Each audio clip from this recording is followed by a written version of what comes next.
سلام عزیزان، به این برنامه به شما خوش آمد میگم و خوشحالم که در خدمت شما هستم امروز و میخوام با شما امروز راجع به اسلام و وقایع دنیا صحبت بکنیم و جنگ‌های صلیبی و اتفاقاتی که در دنیا افتاده میخوایم راجع بهشون صحبت بکنیم و از دیدگاه صحیح و درست امروز میخوایم که تاریخ رو بررسی کنیم.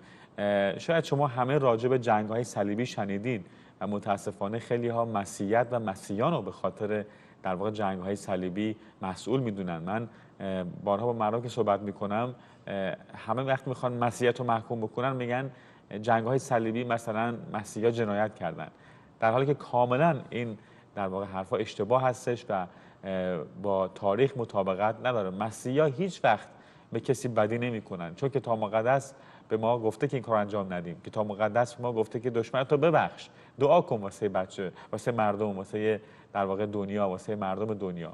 ولی می‌خوایم ببینیم چه اتفاقی افتاد، این جنگ‌های صلیبی چه بود و چرا اتفاق افتادن. جنگ‌های صلیبی در واقع اتفاقی که افتاد وقتی که اسلام در قرن هفتم شروع به قدرت گرفتن کرد و در واقع عمر خطاب شروع کرد اسلام رو گسترش دادن به زور شمشیر.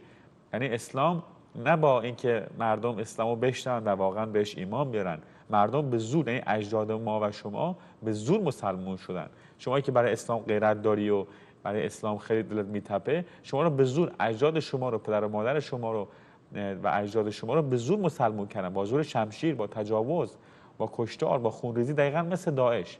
وقتی آقای محمد قدرت گرفت در مدینه و به مکه حمله کرد و کاروان روایی میکرد، مکه فتح شد و بعد در واقع هر کس که به الله اعتقاد نداشت، به محمد اعتقاد نداشت، کشته میشد. و دقیقا روی پرچم عربستان میبینیم که این پرچم از همون زمان محمد تا الان پرچم عربستان بوده. روی پرچم عربستان نوشته خدای جز الله نیست و محمد رسول اوست و بعد زیرش شمشیره و این شعارشون بود. یعنی هر جا میرفتن میگفتن که آقا یا قبول میکنی که خدای جز الله نیست و محمد هم پیامبرشه یا میکشیمت، یعنی یا اون یا این. یعنی که این شعار اسلام بود، این شعاری بود که اسلام داشت و هر جا که میرفتن در واقع مثلا به ایران حمله کردن، به عراق حمله کردن، به سوریه حمله کردن، به اسرائیل حمله کردن، به مصر حمله کردن و به مراکش و خیلی از کشورهای دنیا رو به زور اینها در واقع مسلمون کردن. بعد اتفاقی که افتاد، چون وقتی که امپراتوری روم سقوط کرده بود و کلیسای در واقع غرب از کلیسای شرق جدا شده بود، یعنی ارتدوکس شرقی و همچنین کلیسای روم غرب، بعد وقتی که کلیسای شرقی دید که چه اتفاقی داره میفته، چطور دارن مسلمان ها آدم کشی میکنن، سر میبرن، جنایت میکنن، دقیقاً مثل داعش، در واقع رهبر کلیسای ارتدوکس پیغام فرستاد برای پاپ و به پاپ گفت که اینجا دارن قتل عام میکنن، مردمو دارن سر مردم میبرن، دارن جنایت میکنن. و پاپ اومد مردم در واقع اروپا رو، نه مسیحی‌ها رو، مردم اروپا رو بهشون گفت که چه اتفاقی داره میفته. مردم متحد شدن و به ضد در واقع یورش مسلمان ها به اروپا در واقع جنگیدن. یعنی وقتی مسلمان ها میخواستن بیان و اروپا رو بگیرن، اروپایی ها، نه مسیحی ها، اروپایی ها جنگیدن و اونها رو بیرون کردن. اسلام حتی قسمت های از در واقع فرانسه رو، جنوب فرانسه به نام تور، اونجا رو گرفته بود، کامل اونجا تصرف کرد. اتفاقی که افتاد، یعنی قسمت جنوب در واقع فرانسه که به تور معروفه، اونجا جنگ شد بین مسلمان ها و در واقع اروپایی ها، فرانسوی ها و آقای چارلز مارتل که یک فرمانده بود اونها رو بیرون کرد از اونجا. بعد اسپانیا، توی اسپانیا در واقع اسلام کل اسپانیا رو گرفته بود و بعد آقای به نام السید که فیلمش هم فکر کنم دیدین، ایشون بود که جنگید با مسلمان ها، اونا رو بیرون کرد. پس جنگ بین مسیحی و مسلمان نبود، یعنی نبود که مسیحی ها برن مسلمان ها رو بکشن یا برن حمله کنن به مردم بیگناه. مسلمان ها حمله کردن به اروپا و اروپایی ها اونا رو پس دادن و تا اسرائیل ازشون پس گرفتن کشورها و ملت ها رو. پس می‌بینیم که این جنگ های صلیبی تماما جنگ بوده بین در واقع جنگ بین اسلام بوده و دنیا و جنگ‌های صلیبی حقیقتش اینه که در واقع دفاع بوده تا حمله، یک دفاع بوده در برابر حیثیت و ناموس و مالکیت اروپایی ها در برابر حمله اسلام. حتی مثلا ما ایرانی ها، افغانی ها، مصری ها، سوری ها، عراقی ها، این کشورها عرب نبودن، ولی الان اگر دقت بکنید خطشون خط عربیه و خیلی از کشورها به عربی صحبت میکنن، مثل عراق، مثل سوریه، مثل کویت مثل مصر، مثل مراکش و این کشورها درست عربی صحبت میکنن ولی عرب نیستن. مثل الجزیره، این کشورها به زور و به زور شمشیر مسلمان شدن و به زور شمشیر اینها عربی صحبت کردن. زبان فارسی که نجات پیدا کرد به خاطر فردوسی بود که زبان فارسی حفظ شد و در غیر این صورت ما هم عربی صحبت میکردیم. پس اسلام با صلح در واقع پیشرفت نکرد. نبود که آقای عمر بره به مصری ها بگه ای مصری ها محمد پیامبر خداست بهش ایمان بیارین. مصری ها 99% 100% رو پاهاشون بیفتن بگن آقا باشه ایمان میاریم. عربی هم از این عربی صحبت میکنیم. نبود که مثلا آقای عمر بره به سوریه بگه ای سوری ها محمد پیامبر خداست بهش ایمان بیارین. بعد سوری ها بگن چشم حتما و همه توبه کنن و مسلمان بشن. اینطور نبوده. به زور شمشیر اینها رو میگرفتن، میکشتن و در واقع تجاوز میکردن بهشون و به زور اینها مسلمان شدن و اسلام اینطور پیشرفت کرد. اسلام اینطور در واقع دقیقاً مثل داعش، اگر دقت بکنید داعش دقیقاً کارهایی رو کرد که محمد کرد. توی قرآن میگه کافرها رو بسوزونید، کافرها رو اونها رو بسوزونید و دقیقاً میبینید که توی داعشی ها وقتی بعضی از مردم بچه ها رو توی قفس میکردن و اونها رو آتش میزدن و بعد به اشکال فجیع مردم رو میکشتن. یعنی که پس جنگ‌های صلیبی در واقع یک دفاع بود تا حمله. یا حتی جنگ جهانی اول، توی جنگ جهانی اول امپراتوری عثمانی طرفدار در واقع آلمان و ژاپن بود و اونها می‌خواستن دنیا رو بگیرن و امپراتوری عثمانی 1,500,000 ارمنی مسیحی رو کشت. قتل عام ارمنی‌ها به خاطری که ارمنی‌ها خیلیشون به ایران فرار کردن، به جای دیگه رفتن، چون در واقع ترکیه مال ارمنی‌ها بود. ترکیه در واقع اولین کشوری بود که مسیحی شد و به مسیحی ایمان آورد، به مسیحیت. حتی خود پولس که رسول مسیح بود اهل ترسوس بود که در واقع میشه آدانای امروز در ترکیه. و ببینیم که امروز ترکیه کشور اسلامیه. حتی اون در واقع مسجد معروف که توی استانبول هستش که بهش میگن مسجد جامع، اون مسجد بزرگ در واقع زمان کلیسا بوده. بهش میگن کنستانتینوپل، در واقع قسطنطنیه اونجا بوده که در واقع پایتخت امپراتوری بزنطین بوده و بیزارها بوده و اونجا بود که در واقع یک کلیسای بزرگ بود که بعد مسلمان‌ها که گرفتن اونجا رو تبدیلش کردن به یک مسجد. و می‌بینیم که در واقع 1,500,000 ارمنی رو قتل عام کردن و از بین بردن. این در واقع زیاد دور نیست، دقیقاً 100 سال پیشه. یعنی یک قرن گذشته این اتفاقات افتاد و مردم رو به این شکل قتل عام کردن. پس می‌بینیم که این کشتار و این آدمکشی در اسلام در واقع همیشه بوده و اسلام یک مذهب صلح نیست. شما که برای اسلام غیرت داری، شما به زندگی محمد نگاه کن و وجدانت رو قاضی بکن. اگر امروز یک شخصی مثل محمد بیاد ادعای پیامبری کنه، آیا بهش ایمان میاری؟ آیا باورش میکنی؟ غیرت شما به خاطر فرهنگ اسلامی که داری، به خاطر اینکه اجداد مسلمان بودن، اجداد شما مسلمان بودن، شما برای اسلام غیرت داری. ولی محمد پیغمبر خدا نیست، محمد از طرف خدا نیست. محمد یک نبی دروغین بود، یک نبی کاذب بود.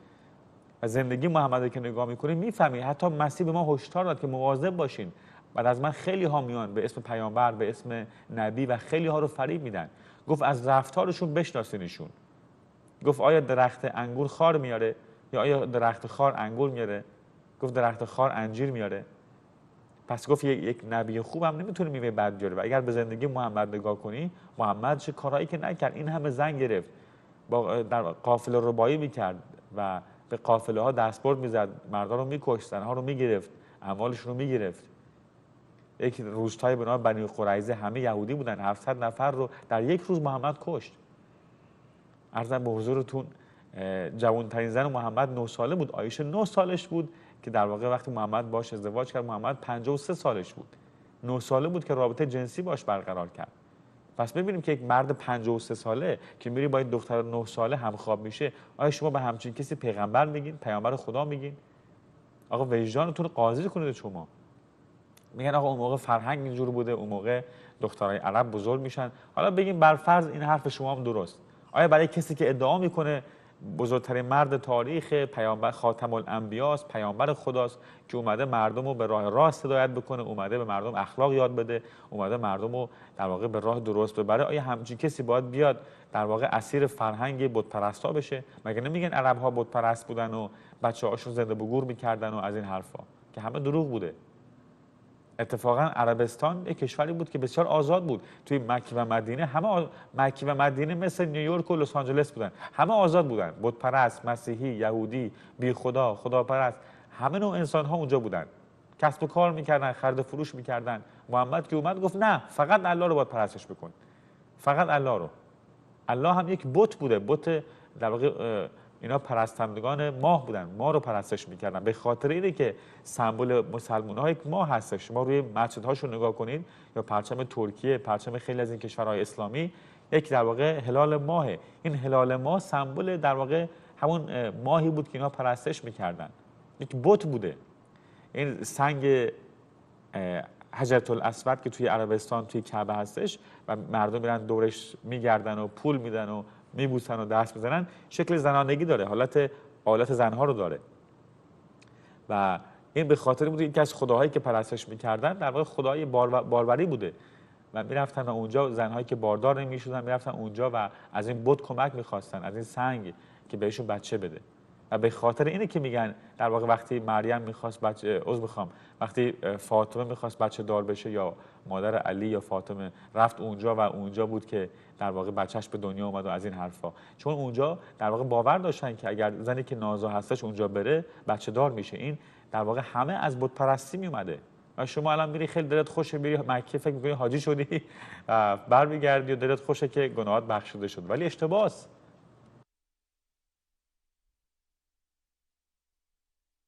باید بیدار بشیم، باید هوشیار بشیم، خودمون نسپاریم به فرهنگ و به یک سری در واقع تحریف تاریخ. و از محمد اومدن در واقع یک فرشته ساختن که محمد اینطوری بوده و روش آشغال میریختن، این چی نمیگفته.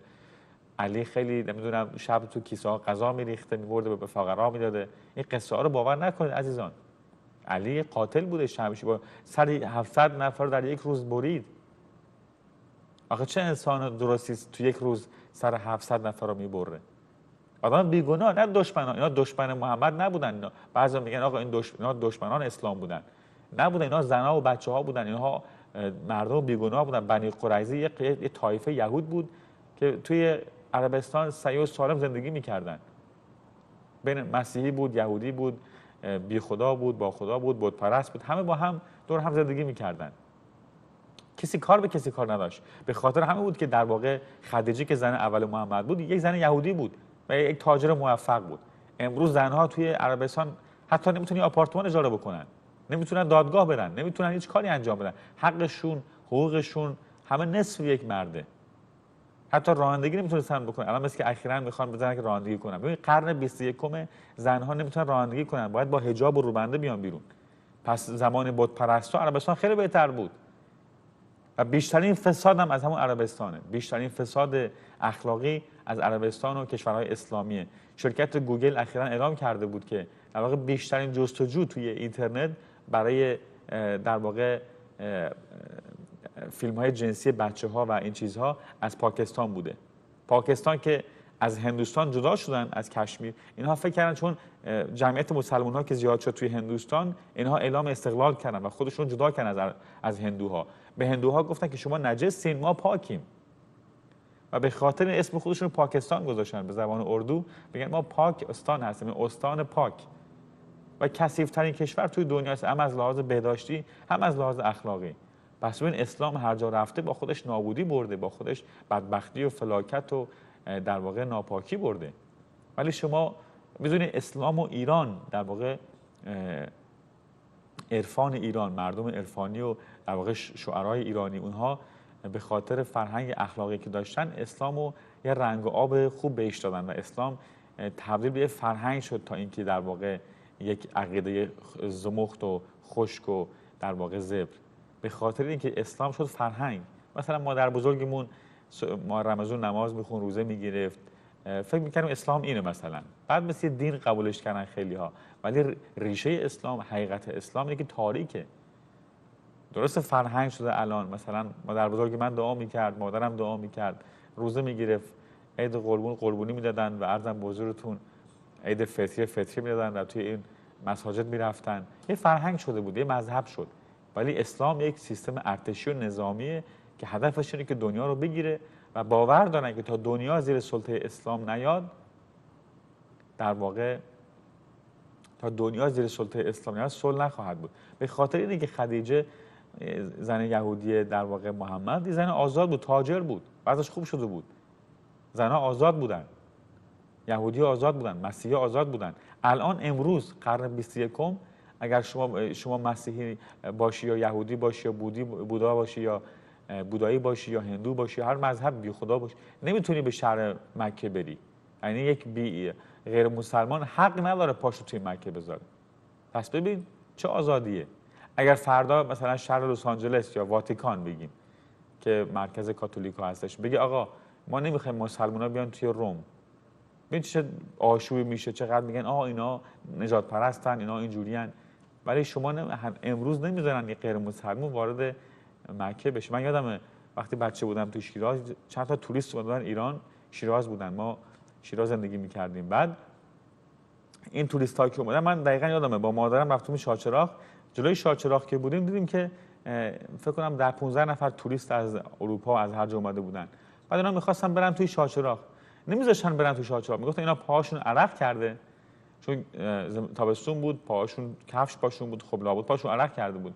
میگفت برن اونجا نجس میکنن چیزو، شاهچراغو نجس، چون مسلمون نیستن شاهچراغو نجس میکنن.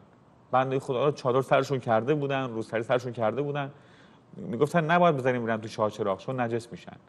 فرض بکن فردا آمریکا بگه ما نمیذاریم کسی بیاد اینجا بره مثلا فلان جا، فلان شهر، فلان ساختمون، چون اونجا نجس میکنن. ببین چه آشوبی میشه. راجع بعد اروپایی‌ها چی فکر میکنید شما؟ ولی دوستان عزیز، نذارین این ملاها، این شیخ‌های مسلمون شما رو فریب بدن. نذارین این حاجی‌ها و این بسیجی‌ها و این سپاهی‌های اسلامی مغز شما رو شستشو بدن. اسلام یه باور شریره. شما داری برعکس با خدا دشمنی میکنی، داری با خدا میجنگی به وسیله اسلام. اسلام دشمن خداست، اسلام دشمن خدای زنده است.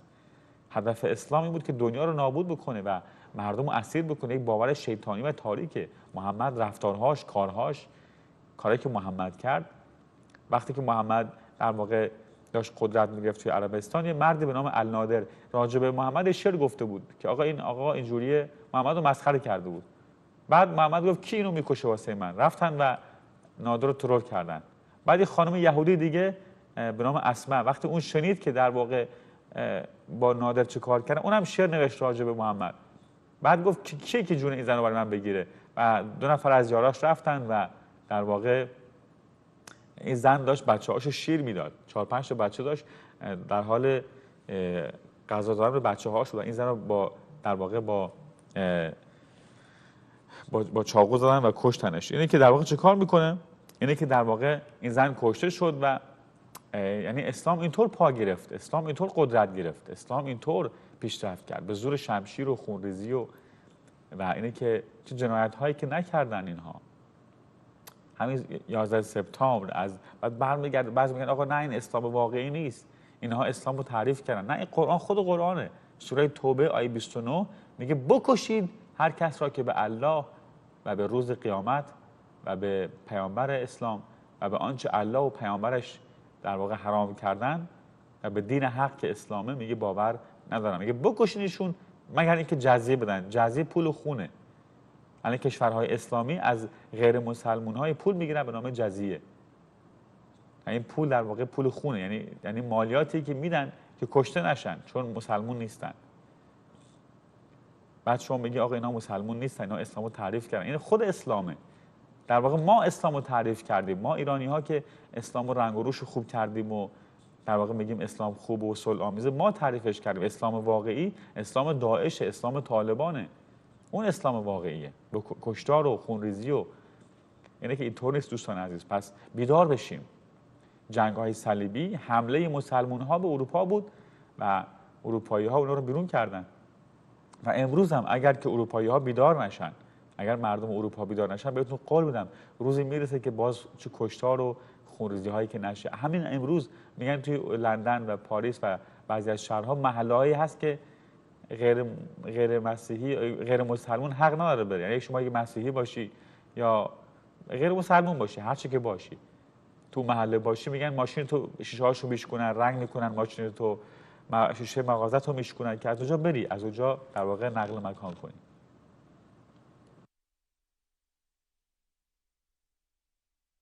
کنن که اونجا ترک کنی.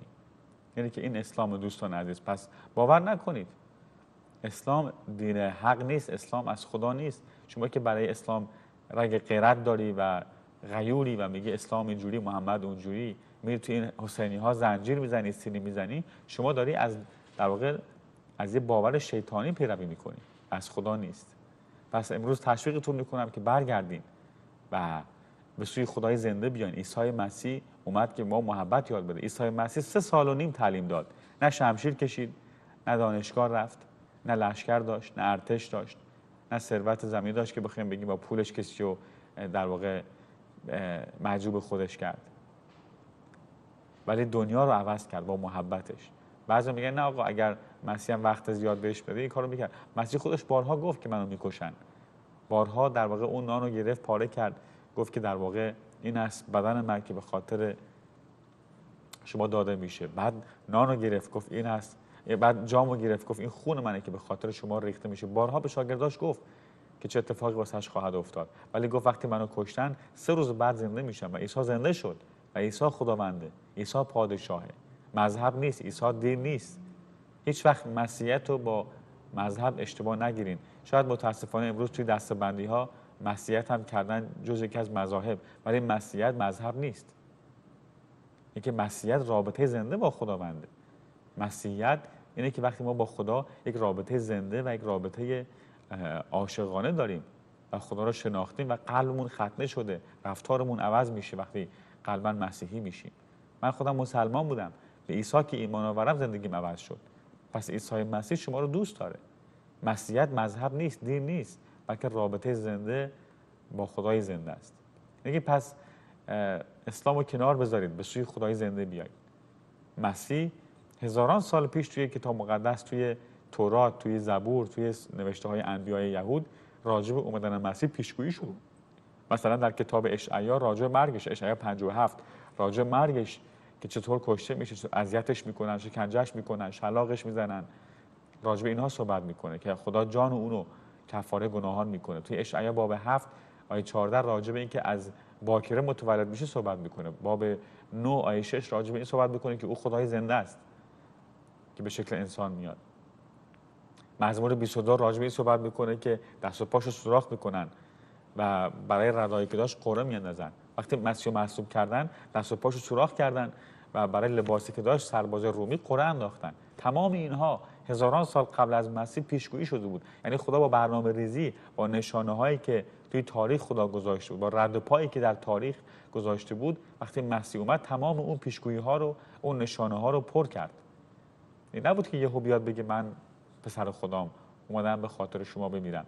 وقتی ما میگیم عیسی پسر خداست، در واقع منظورمون این نیست که وقتی میگیم عیسی پسر خداست، منظور نیست که خدا با یه زن ازدواج کرده، بچه دار شده. متاسفانه این هم باز تهمته که اسلام به مسیحا میزنه. محمد اینطور گفت که مسیحا کفر میگن که میگن عیسی پسر خداست. در حالی که وقتی ما میگیم عیسی پسر خداست، معناش این نیست که خدا اومده با مریم ازدواج کرده، بچه دار شده. این کفره.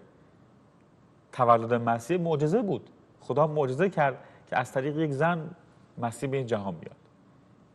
یعنی که از رابطه زن و مرد نبود، از رابطه خدا و انسان نبود که مسیح به جهان اومد. مسیح کلمه خدا بود، از ازل با خدا بود. یک روح بود که خدا بود، با خدا بود.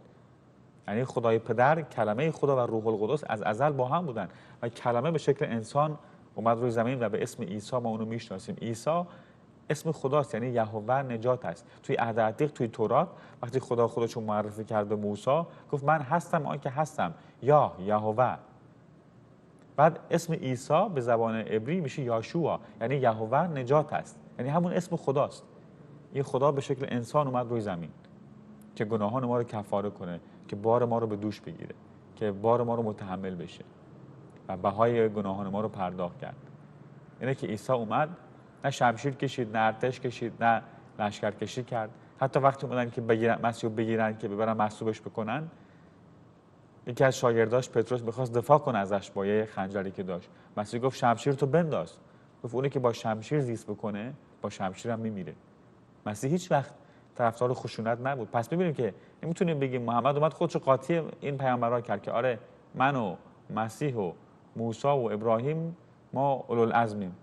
محمد خودش رو گفت و بقیه اینها رو.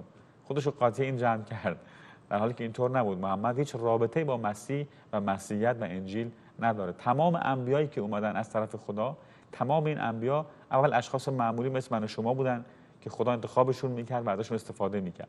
این نبود که از آسمون بیان. آدمای معمولی بودن ولی خدا مسحشون کرده بود، انتخابشون کرده بود.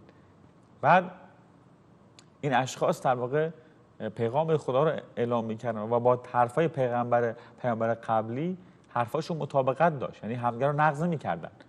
وقتی محمد اومد گفت نه، همه اینا اشتباه میکنن، تعریف شده، حرف من درسته. وقتی مسیح اومد نگفت حرف موسی اشتباه بوده، تعریف شده، نگفت حرف ابراهیم تعریف شده، نگفت که حرف زکریا و دانیال و اشعیا و ارمیا تعریف شده. تمام اون انبیا حرفاشون با هم مطابقت داشت و زد و نقیصشون نیست. و تمامشون راجع به اومدن مسیح، راجع به مرگ مسیح، قیام عیسی، نجات عیسی پیشگویی کردن. در واقع یهودی‌ها منتظر این ماشیاخ یا مسیح بودن که بیاد و اونها رو نجات بده. و دلیلی که هنوز بعضی از یهودی‌ها بهش ایمان نیاوردن به خاطر اینکه هنوز نفهمیدن. چون یهودی‌ها اونقدر شیفته شریعت شدن که شریعت شده خداشون. ولی اون شریعت داشت در واقع از مسیح صحبت میکنه. شریعت به ما نشون میده که چقدر گناهکاریم، که ما بفهمیم که این شریعت رو شکستیم و احتیاج به بخشش داریم و اون بخشش رو مسیح به ما میده.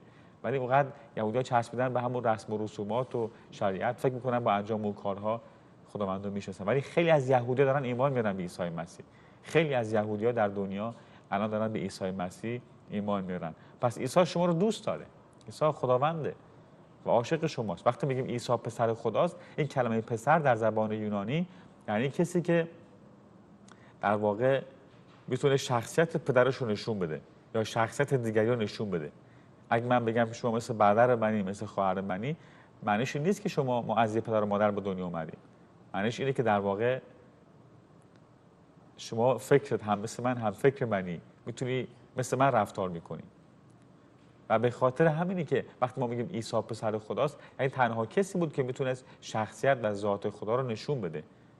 پس این فریب‌های اسلام و دروغ‌های اسلام رو باور نکنید و امروز به سوی خدای زنده بیاید. اگر میخواد به عیسی ایمان بیارید، اگر میخواید مسیحی بشید، مسیح رو توی قلبتون بپذیرید، این دعا رو با من تکرار بکن، قلباً و زباناً.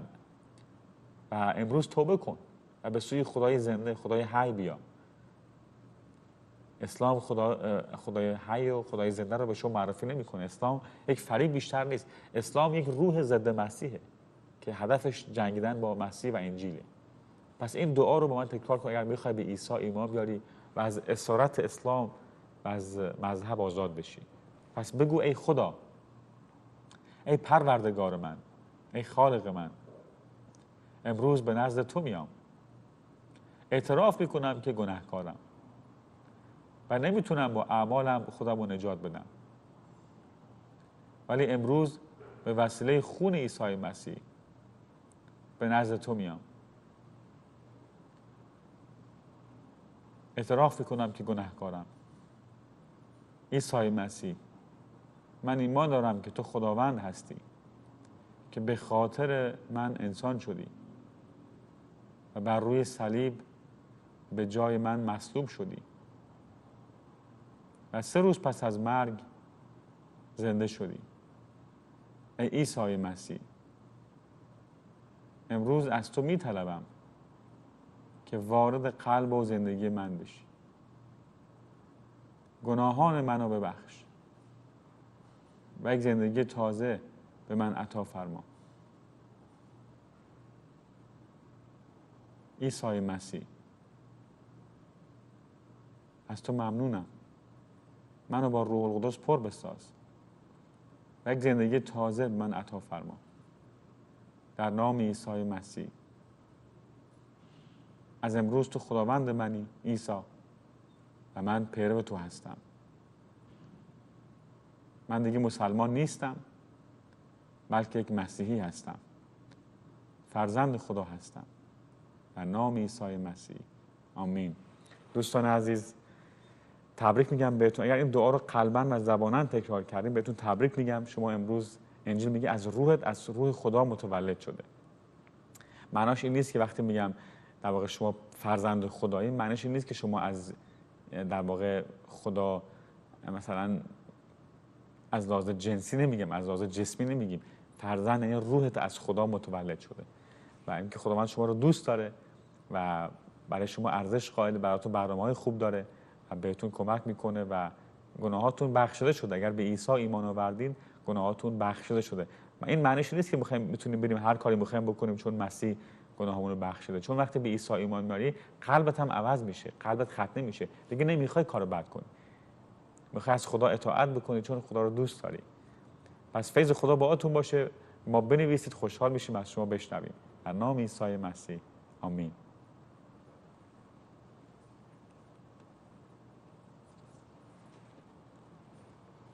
هللویا.